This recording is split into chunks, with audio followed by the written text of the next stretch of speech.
بسم اللہ الرحمن الرحیم۔ السلام علیکم ناظرین، سر فہرست جو موضوع ہے وہ ہے کرغزستان میں جو سانحہ پیش آیا ہے اور اس پر پی ٹی آئی نے جس طرح جھوٹ پھیلایا، فیک نیوز اور اشتعال انگیزی کی ہے، صرف پی ٹی آئی کے سوشل میڈیا نے بھی اور پی ٹی آئی کے لیڈروں نے بھی۔ اور اس کے ساتھ ہی دوسرا ہمارا موضوع ہے کہ عمران خان کی خصوصی ہدایت پر اوورسیز پاکستانیوں کو حکم جاری کر دیا گیا ہے کہ وہ تمام پاکستانی اشیاء کا بائیکاٹ کر دیں، چاہے پاکستان کا چاول ہو، چاہے پاکستان کی گارمنٹس ہوں، چاہے پاکستان کی میڈیسنز ہوں، یہی چیزیں یورپ میں جاتی ہیں زیادہ تر، ان سب چیزوں کو خریدنا بند کر دیں اور اس کی جگہ بھارتی یا دوسرے ممالک کی اشیاء کو خریدا جائے، اور اس سلسلے میں پورا تفصیلی ہدایت نامہ جاری کیا گیا ہے۔ اور پھر آپ نے یہ خبر بھی ایک دیکھی ہوگی کہ وہ ایک نوعمر لڑکی، بچی، چھوٹی عمر کی لڑکی ہے، پتہ نہیں اس کا کیا نام ہے، شیر بانو کے ایسا کوئی نام ہے، تو اس کو اس نے یعنی 2 سال پہلے اپنا ایک اکاؤنٹ بنایا سوشل میڈیا پر، اور اس میں ننگی اور گندی گالیاں مسلم لیگ نون کو، حکومت کو، فوج کو دینا شروع کی، اور اس پر پی ٹی آئی نے اسے اپنا ایک قسم کا وہ دیوی کا روپ دے دیا کہ دیکھو عمران خان کا دیا ہوا شعور۔ اور وہ تو ظاہر ہے کہ عمران خان کا دیا ہوا شعور جو ہے وہ گالیوں کے علاوہ کچھ نہیں ہے۔ تو اس بی بی نے کیا گل کھلایا، ہونہار بروی کے چکنے چکنے پات، اور پھر یہ کہ عمران خان کے 4 دن بڑے سخت دباؤ میں گزرے ہیں، اعصابی تناؤ ایسا کہ جیل کا عملہ کہتا ہے کہ اس سے پہلے ہم نے اس کو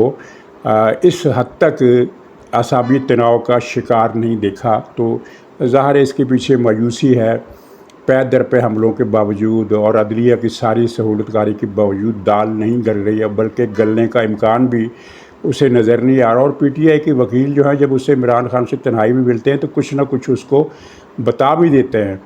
کچھ اس کو پازیٹیو بتاتے ہیں کہ جناب ساری پبلک آپ کے لیے پاگل ہے اور نکلی ہوئی سڑکوں پر نکلنے کے لیے تیار ہے، لیکن کچھ نہ کچھ وہ دوسرے اینگل سے بھی صورتحال بتا دیتے ہیں، اور کچھ نہ کچھ عمران خان کو بھی اندازہ ہو گیا ہوگا کہ کیا ہونے والا ہے اس کے ساتھ۔ تو یہ اس کے اعصابی تناؤ کی ایک کیفیت ہے، وہ بھی بتانی ہے۔ تو ناظرین، کرغزستان وسط ایشیا کا ملک ہے، ان 5 ملکوں میں سے ہے جو سوویت یونین کے ٹوٹنے کے بعد الگ ملک بن گئے تھے۔ یہ ملک پہلے بھی آزاد تھے، لیکن جب زار روس نے قبضہ کیا اور پھر جب روس میں انقلاب آیا تو پھر روس کے حکمرانوں نے ان ملکوں سے کہا کہ پہلے تو زار کا قبضہ تھا، ہم آپ کو ایک یونین کا ممبر بناتے ہیں جس میں آپ کی ملکی خود مختاری یعنی آزادی برقرار رہے گی، صرف ایک یونین ہوگی۔ اور وہ یہ ملک آمادہ ہو گئے، لیکن پھر جب وہ سوویت یونین بن گیا تو پتہ چلا کہ وہی زار شاہی دور واپس آ گیا ان ملکوں پر۔ تو سوویت یونین جب ٹوٹا 90 کی دہائی میں تو پھر یہ ملک بھی دوبارہ اپنی سابقہ پوزیشن پر آ گئے۔ ان میں سب سے چھوٹے ملک جو ہیں یہی ہیں کرغزستان اور تاجکستان، بہت غریب ملک بھی ہیں۔ تو یہاں واقعہ جو پیش آیا اس کی تفصیلات ساری آپ کے علم میں ہیں، میں صرف تسلسل برقرار رکھنے کے لیے یہ بتاؤں گا کہ مصری طالبات کو مقامی کچھ گنڈا عناصر نے چھیڑا، اس پر مصری طلبہ نے ناعاقبت اندیشی کا مظاہرہ کرتے ہوئے ان کی پٹائی کر دی۔ یعنی پٹائی کرنے میں وہ حق بجانب تھے، لیکن کسی بھی دوسرے ملک میں جا کر آپ اگر جوابی رد عمل دیں گے تو اس کا نقصان پھر بھگتنا پڑتا ہے۔ یعنی حق پر ہونے کے باوجود آپ کو احتیاط کرنی چاہیے۔ پاکستان میں بھی اگر فرض کیجئے یہاں کوئی کسی افریقی لڑکی کو چھیڑ دے اور وہ دو افریقی لڑکے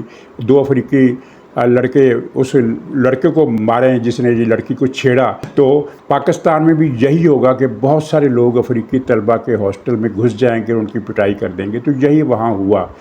لیکن ہوا یہ کہ وہ سارے چونکہ غیر ملکی جو تھے، سب کانٹیننٹ سے جو تعلق رکھنے والے تھے اور افریقہ سے اور مڈل ایسٹ سے، وہ سارے ایک ہی ایریا میں تھے۔ یعنی پاکستان، بنگلہ دیش، انڈیا، مصر، یہ 5-6 ملکوں کے طلبہ جو تھے یہ ایک ہی اسپتال میں تھے، اور ان سب کی پٹائی ہوئی اور 35 کے قریب لڑکوں کو زخمی کیا گیا،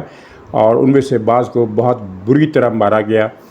جن میں ایک پاکستانی لڑکا بھی شامل ہے جو شدید زخمی ہے اور جو ہسپتال میں داخل کرنا پڑا، یعنی اس کے زخموں کی نوعیت ایسی تھی، باقی لڑکوں کے زخموں کی نوعیت ایسی تھی کہ وہ ہسپتال جانے کی انہیں ضرورت نہیں تھی۔ کوئی لڑکا نہ پاکستان کا نہ کسی اور ملک کا کسی شدید ترین نقصان سے بہرحال محفوظ رہا، کوئی موت نہیں ہوئی۔ اور اس کے بعد پھر پاکستانی جو سفارت خانہ تھا، عام طور پر پاکستانی سفارت خانے بڑے یعنی ان کے بارے میں تاثر یہی ہے کہ یہ نکمے ہیں، لیکن کرغزستان میں جو پاکستانی سفارت خانہ تھا اس نے فوری طور پر کردار ادا کیا، کرغز حکمرانوں سے، حکومتی افسروں سے رابطے کیے اور طلبہ سے بھی رابطے کیے، تو بہرحال صورتحال اب وہاں پرسکون ہو گئی ہے۔ لیکن اس دوران پاکستان میں پی ٹی آئی نے کیا کیا؟ پی ٹی آئی کے لیڈر جیسے وہ ایک ٹیررسٹ ہے، سیف علی سیف، یعنی اقراری اور اعلانیہ ٹیررسٹ ہے، اور ریاست اس کو گرفتار نہیں کر سکتی۔ ریاست کی مجبوریاں ہیں یا ریاست کی گیم ہے، پاکستانی عوام بہت ساری باتیں ابھی نہیں سمجھ پائے۔ تو اس نے بھی بیان دیا کہ 4-5 لڑکے مارے گئے ہیں اور وہاں قتل ہو گئے ہیں اور لڑکیوں کی آبرو۔ اچھا یہ، اور پھر پی ٹی آئی کا سوشل میڈیا کل صبح سے ہی سرگرم ہو گیا کہ 4 لڑکے مر گئے، 14 لڑکے مر گئے، 15 لڑکے مر گئے، یعنی 15 لڑکوں تک کی تعداد پی ٹی آئی کے سوشل میڈیا نے دی۔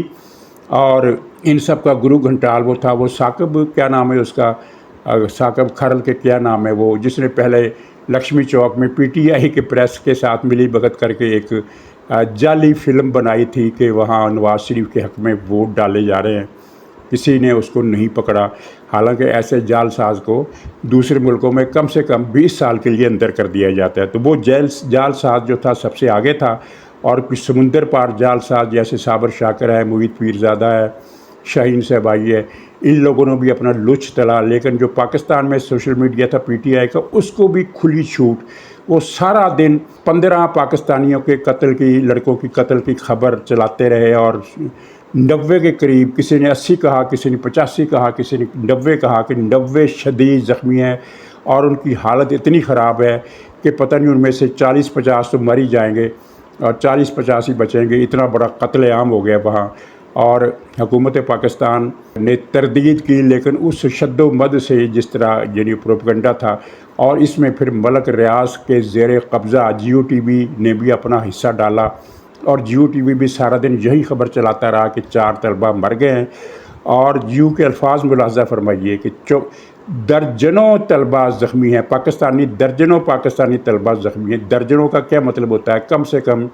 بھی 35-40 کے لیے درجنوں کا لفظ استعمال ہوتا ہے، 20-25 کے لیے یعنی 2 درجن کے لیے درجنوں کا لفظ استعمال نہیں ہوتا، 15-20 یعنی درجنوں کا مطلب یہ ہوتا ہے کہ 35-36 سے زیادہ، 3 درجن سے زیادہ کے لیے درجنوں کا لفظ استعمال ہوتا ہے، جبکہ حقیقت میں وہاں صرف 5 افراد زخمی ہوئے تھے، 5 طلبہ پاکستانی زخمی ہوئے تھے، اور باقی دوسرے ملکوں کے تھے، اور زیادہ مصر اور بنگلہ دیش کے تھے۔ اچھا، اب جیو گروپ یہ بھی نہیں کہہ سکتا کہ ہمیں تو فلاں نیوز ایجنسی کی خبر تھی، ہم نے وہی چلا دی، اس لیے کہ دنیا کی کسی نیوز ایجنسی نے کسی ایک کیجوالٹی کی خبر نہیں دی، نہیں چلائی، زخمی ہونے کی خبر دی، کسی کی ہلاکت کی خبر نہیں دی، اور درجنوں پاکستانی طلبہ کے زخمی ہونے کی خبر بھی کسی نیوز ایجنسی نے، نہ پاکستان کی نیوز ایجنسی، نہ امریکہ، ایسوسیٹڈ پریس، رائٹر، کوئی بھی دنیا کی جو ایجنسی ہیں، پاکستان یعنی روس کی ایجنسی جو ہے، وہ بھی کسی نے یہ خبر نہیں دی کہ کسی کی ڈیتھ ہوئی ہے یا زخمی پاکستانی طلبہ کی تعداد درجنوں میں ہے۔ لیکن جیو نے یہ خبر چلائی اور پی ٹی آئی کے ایجنڈے کو آگے بڑھایا۔ تو اب اس پر کس سے فریاد کی جائے؟ میرے خیال ہے کسی سے نہیں، کیونکہ وفاقی حکومت جو ہے وہ اس وقت عملاً پی ٹی آئی کی سہولت کار بنی ہوئی ہے، اور ریاست کی اپنی مجبوریاں ہیں، نہ وہ مراد سعید کو پکڑ سکتی ہے، نہ وہ سیف علی سیف کو پکڑ سکتی ہے، نہ وہ ثاقب بشیر کو پکڑ سکتی ہے، نہ وہ پی ٹی آئی کے جو سوشل میڈیا کے ایک وہ ہوتا ہے نا، کسی نالی میں آپ جا کر دیکھیں جہاں بہت زیادہ سڑاند ہو، تو وہاں سینکڑوں کیڑے کلبلاتے ہوئے آپ کو نظر آئیں گے۔ تو یہ سینکڑوں کیڑے پی ٹی آئی کے سوشل میڈیا کے کلبلا رہے ہیں، پاکستان کے خلاف مہم چلا رہے ہیں، اشتعال انگیزی پھیلا رہے ہیں۔ ان کی ایک امید تھی کہ ہم یہ خبریں پھیلائیں گے تو لوگ سڑکوں پر نکل آئیں گے اور دفاتر پر پتھراؤ شروع کر دیں گے اور حکومت مرد آباد، پاکستان مرد آباد کے نعرے لگانے شروع کر دیں گے، لیکن ایسا کچھ نہیں ہوا، اور جلد ہی یہ خبر پاکستان کے تمام لوگوں تک پہنچ گئی کسی نہ کسی طریقے سے۔ حکومت کی طرف سے تو کچھ زیادہ یعنی جوابی مہم نہیں چلائے گی، حالانکہ حکومت کا کام تھا کہ وہ دو ٹوک الفاظ میں پاکستان کا کوئی مشیر وزیر ٹی وی پر آتا، پریس کانفرنس کرتا اور بتاتا کہ ہم ذمہ داری سے کہہ رہے ہیں کہ وہاں کوئی ہلاکت نہیں ہوئی، لیکن ایسا نہیں ہوا۔ تو اچھا، اب اسی سے جڑا ہوا دیکھیں کہ پی ٹی آئی نے باقاعدہ پاکستان کے بائیکاٹ کی مہم چلا دی ہے۔ صرف سمندر پار نہیں، پاکستان کے اندر کے پی ٹی آئی کے لوگوں سے کہا گیا ہے کہ وہ بھی پاکستان کے مال کا بائیکاٹ کریں۔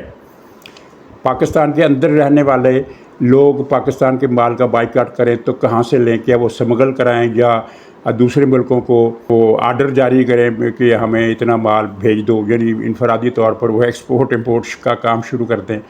لیکن سمندر پار پاکستانی کو یہ سختی سے حکم دیا گیا، جو پی ٹی آئی کے لوگ ہیں، کہ پاکستان کی بنی ہوئی کوئی شے آپ نے نہیں خریدنی، اور پاکستان میں جہاں تک کہ آپ نے پاکستان میں کوئی پلاٹ بھی نہیں خریدنا، بھارت میں خریدنا ہے، پاکستان میں نہیں خریدنا، پاکستان کی کوئی شے نہیں خریدنی، چاول نہیں خریدنے، دوائیاں نہیں، کپڑے نہیں خریدنے، جو بھی چیز پاکستان سے بن کر برطانیہ، اور زیادہ تو برطانیہ میں، باقی ملکوں میں تو اتنے زیادہ پاکستانی نہیں ہیں، تو برطانیہ ہی ان کا فوکس ہے کہ برطانیہ میں پاکستانی جو ہے پی ٹی آئی کے حامی، وہ پاکستان کی بنی ہوئی کوئی شے نہ خریدے۔ ٹویٹر پر جو اسپیس یہ لوگ چلاتے ہیں ان میں مسلسل بتایا جا رہا ہے، اور پوری لسٹ دی گئی ہے فوجی اداروں کی بھی، کہ فوجی اداروں کی بنی ہوئی کوئی شے آپ نے نہیں خریدنی پاکستان میں۔ مثلاً آپ کو فرض کیجیے دلیا کی ضرورت ہے، تو بھارت کا بنا ہوا دلیا تو پاکستان میں نہیں ملتا، مجبوری ہے تو پاکستان کے کسی اور ادارے کو خرید لیں، کسی اور ادارے کا دلیا خرید لیں۔ فوجی ادارے کا دلیا نہیں خریدیں، فوجی اداروں کا سیمنٹ نہیں خریدیں، فوجی اداروں کی بنی ہوئی کوئی شے نہیں خریدنی۔ سمندر پار پاکستانی وہ پاکستان میں پلاٹ بھی نہ خریدیں، کیونکہ اس سے سرمایہ کاری ہوگی، اور رقم اول تو بھیجے نہیں۔ یہ کہا گیا ہے، ہدایت نامے میں کہا گیا ہے، جو عمران خان کی خصوصی ہدایت پر جاری کیا گیا ہے، کہ رقم اول تو آپ نے پاکستان بھیجنی نہیں، اور اگر آپ کے اہل خانہ کو بہت سخت ضرورت ہے تو صرف ان کی ضرورت کی رقم، یعنی جو ایسی رقم کے جو بچت کے طور پر بینک میں جمع کرائی جا سکتی ہو، وہ نہیں، صرف ضرورت کی رقم بھیجیں، اور وہ بھی بینکوں کے ذریعے نہیں بھیجیں، ہنڈی کے ذریعے یا کسی پرائیویٹ کے طریقے سے بھیجیں۔ اور یہ ہدایات جو ہے سمندر پار پاکستانیوں کے لیے ہے، بڑی لمبی چوڑی ہدایات ہیں، بہت ساری بکواس اس میں کی گئی ہے، اور پھر ان کے مقرر جو ہے، ان کے جو لیڈر ہیں پی ٹی آئی کے، وہ صرف یہ اسپیس پہ نہیں آ رہے، صرف سوشل میڈیا پہ نہیں آ رہے، بلکہ جگہ جگہ جا کر لوگوں سے مل رہے ہیں کہ پاکستان کی اشیاء کا بائیکاٹ کیا جائے اور ان کی جگہ بھارتی اشیاء کو خریدا جائے۔ اور پاکستان کے لیے ہدایت یہ ہے کہ وہ پاکستان کے اندر جو عوام ہیں، وہ جہاں تک ممکن ہو وہ پاکستانی مصنوعات نہ خریدیں۔ یعنی اگر صابن دکان پہ رکھا ہوا ہے پاکستان کا بنا ہوا بھی، اور ملائیشیا یا ترکی کا یا انگلینڈ کا بنا ہوا صابن، امپورٹڈ صابن بہت قیمتی ہوتے ہیں، مہنگے ہوتے ہیں، اور وہ سمگل ہو کر آتے ہیں، زیادہ تر ان کی قانونی امپورٹ تو بہت ہی کم ہوتی ہے، تو وہ خریدیں۔ اور پاکستان کی بنی ہوئی چیز حتی الامکان اس سے گریز کریں۔ اور پھر پوری فوج کے 32 اداروں کی لسٹ انہوں نے جاری کی ہے، تو ان تمام اداروں کے نشان یاد کر لیں۔ یہ وہ جو لیڈر ہیں پی ٹی آئی کے، وہ یہ کہہ رہے ہیں کہ یہ نشان یاد کر لیں جو ٹریڈ مارک ہوتے ہیں نا، مطلب کمپنی کا نام یاد نہیں رہتا، فرض کی یہ شاہین کمپنی ہے فوج کی کوئی، تو پتہ نہیں یاد رہے نہ رہے، تو ان کو نشانات کی ایک فہرست دے دی گئی ہے کہ ہر کمپنی کا ایک ٹریڈ مارک ہوتا ہے، ایک نشان ہوتا ہے، انسگنیا ہوتا ہے، تو یہ یاد کر لیں جس چیز پر یہ انسگنیا بنا ہو اس کو آپ نے نہیں خریدنا۔ تو جناب یہ ہے صورتحال ان کی پی ٹی آئی کی بائیکاٹ کی، اور یہ وہی پی ٹی آئی ہے جس نے پہلے آئی ایم ایف کو خط لکھا کہ پاکستان کی امداد نہ دی جائے، اور پھر یورپی یونین کو خط لکھا کہ پاکستان کا جو اسپیشل سٹیٹس ہے تجارتی مراعات کے حوالے سے وہ واپس لیا جائے، پھر امریکہ کو خط لکھا کہ عالمی بینک اور دوسرے اداروں کے ذریعے پاکستان کی امداد بند کی جائے۔ ان کے لابیسٹ جو تھے وہ بھی یہی کام کرتے رہے، پوری دنیا میں انہوں نے جہاں جہاں یہ پاکستان کی امداد بند کرا سکتے تھے، اور پھر سعودی عرب والا بیان بھی دلوایا عمران خان نے شیر افضل مروت کو، اور جب وہ شیر افضل مروت اس کام سے پیچھے ہٹ گیا تو الٹا اس پر الزام لگا دیا کہ چونکہ شیر افضل نے Imran Khan P T I کے سعودی عرب سے تعلقات خراب کرنے کی سازش کی تھی، لہٰذا اس کو ہم نے پارٹی سے نکال دیا۔ حالانکہ اس کو نکالنے کی وجہ یہ تھی کہ وہ ٹاسک پورا نہیں کر سکا۔ اسے کہا گیا تھا کہ مسلسل پریس کانفرنسیں کرنی ہے، مسلسل ٹی وی شوز پر جانا ہے اور اس بات کو آگے بڑھانا کہ سعودی عرب کے خلاف جو مہم ہے اس کو آگے بڑھانا ہے۔ لیکن وہ اس نے جو پہلی ہی پریس ٹاک کی یا ٹی وی پر آیا تو اس کے بعد جو رد عمل ہوا اور اس کو پھر کہیں سے میسج بھی ملا، تو جس کے بعد وہ بھاگ گیا اور اس نے پہلے تو یہ کہا کہ یہ میرے ذاتی خیالات تھے، اس کے بعد اس نے وہ بات کرنی بند کر دی، جس پر عمران خان بڑا ناراض ہوا اور اس کو پارٹی سے نکال دیا۔ اچھا ناظرین، وہ مختصر ذکر کہ وہ پنجابی میں ایک محاورہ ہوتا ہے کہ گندی اولاد مزہ نہ سواد، لیکن پی ٹی آئی کے ہاں معاملہ الٹ ہے۔ وہ یہ ہے کہ گندے ماپے گندی اولاد، گندے ماں پیو گندی اولاد، مزہ ہی مزہ تے سواد ہی سواد۔ پی ٹی آئی کے آپ کسی بھی فرد کو دیکھ لیں، وہ گندی اولاد، گندے ماں باپ کی گندی اولاد، گندی تربیت۔ تو وہ جو ایک لڑکی بچی تھی جس کو انہوں نے تباہ کر دیا ہے گندی زبان سکھا کر، وہ شہر بانو کی شیر بانو کیا نام ہے اس کا، تو پی ٹی آئی نے اسے آئیڈول بنا لیا اور پھر جناب اس کے وہ اس نے ایک چندے کی اپیل کی اور کروڑوں روپے جمع ہو گئے۔ جب 5 کروڑ روپے جمع ہو گئے تو موصوفہ نے وہ اس کی ایک لینڈ کروزر گاڑی خرید لی اور یہ جا اور وہ جا۔ تو یہ خبر آپ تک پہنچ گئی ہے۔ میرا مقصد صرف یہ تبصرہ کرنا تھا کہ پی ٹی آئی میں جو گیا وہ غلاظت کی پوٹلی بنے بغیر نہیں رہا، چاہے وہ 12 سال کی بچی ہو یا 82 سال کی بیبے ہو، ان کو یعنی وہ غلاظت کا ایک بورا بن جاتا ہے۔ جو بھی انسان پی ٹی آئی میں جاتا ہے تو گندی اولاد، گندے ماپے گندی اولاد، مزہ ہی مزہ تے سواد ہی سواد۔ عمران پر دباؤ، ایک تو خبر اس دن نشر ہوئی نا جس دن یہ عمران خان سپریم کورٹ میں آیا۔ اب دیکھیے دھاندلی ان کی، دھاندلی یہ ہے کہ قاضی فائز عیسیٰ نے کیوں کر یہ لائیو اسٹریمنگ پر پابندی لگائی؟ بھائی وہ قانون کے تحت لگائی، وہ قانون توڑتے کیا؟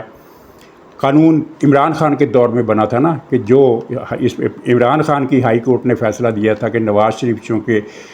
مجرم ہیں، وہ سزا یافتہ ہیں، لہٰذا ان کی تقریر نشر نہیں ہو سکتی، تو اسی قانون کے تحت لائیو اسٹریمنگ نہیں ہوئی۔ اور پھر دوسرا کام انہوں نے یہ کیا، یہ ہر کام کا الٹ ایک تریاق اینٹی ڈوٹ ڈھونڈ لیتے ہیں۔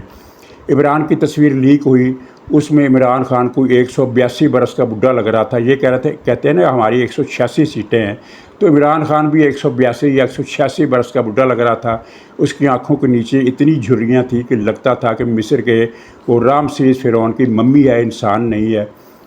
تو جب پی ٹی آئی کے لوگوں پر اس کا الٹ اثر پڑا اور ان کا مورال ڈاؤن ہوا اور ایک دیوتا کا امیج جو تھا وہ خراب ہوا، تو انہوں نے اس تصویر کو فلٹر کر کے پھیلانا شروع کر دیا کہ دیکھو یہ ہے ہمارا لیڈر۔ تو خیر اس کو چھوڑیں۔ عدالت میں اس روز تو پوری تفصیل سامنے نہیں آئی تھی، اگلے دن پھر وہ تفصیل سامنے آئی کہ عدالت میں 2.5 گھنٹے جو بیٹھا رہا ہے تو کس طرح بیٹھا رہا ہے۔ وہ اس نے کہا، پتہ نہیں گوہر کا بیان آیا یا شعیب شاہین کا بیان آیا کہ دراصل عمران خان اس لیے وہ صحیح طریقے سے نہیں بیٹھ پا رہا تھا کہ اس سے خونی بواسیر ہے۔ تو پتہ نہیں ہے یا نہیں ہے، لیکن وہ یہ حقیقت انہوں نے پی ٹی آئی والوں نے مان لی کہ عمران خان سے بیٹھا نہیں جا رہا تھا۔ وہ کبھی دائیں پہلو بدلتا تھا، کبھی بائیں بدلتا تھا، اور ہر 10 منٹ کے بعد پانی کا 2 گھونٹ پیتا تھا، اور یہ بھی اعصابی ٹینشن کی علامت تھی۔ اور اس کے علاوہ وہ مٹھیاں بھیجتا تھا اور آنکھوں پر لے جاتا تھا، پھر آنکھوں کے نیچے کا جو گوشت ہے اس کو انگلیوں سے اوپر نیچے کرتا تھا جیسے وہ آنکھوں کے نیچے کے گوشت کو نوچ رہا ہو۔ تو یہ اس کی لمبی چوڑی تفصیل لوگوں نے بتا دی ہے۔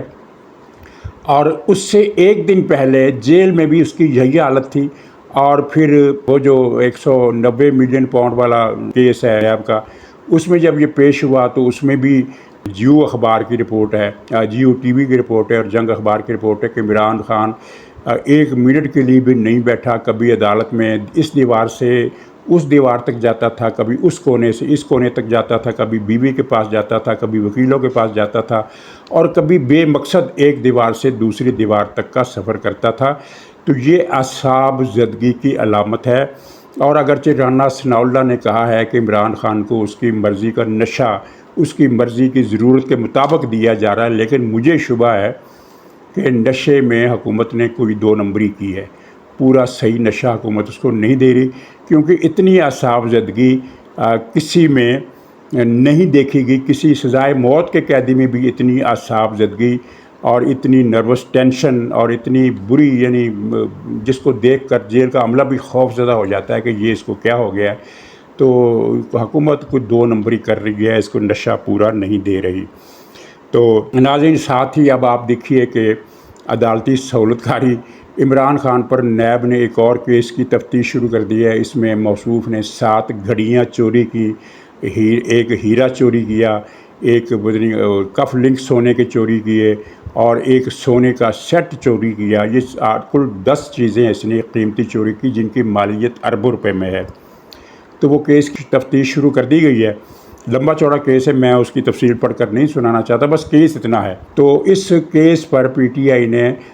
اسلام آباد ہائی کورٹ میں رٹ دائر کر دی ہے کہ اس کیس کو روکا جائے. تو خیر سے عدالت نے ان کی یہ درخواست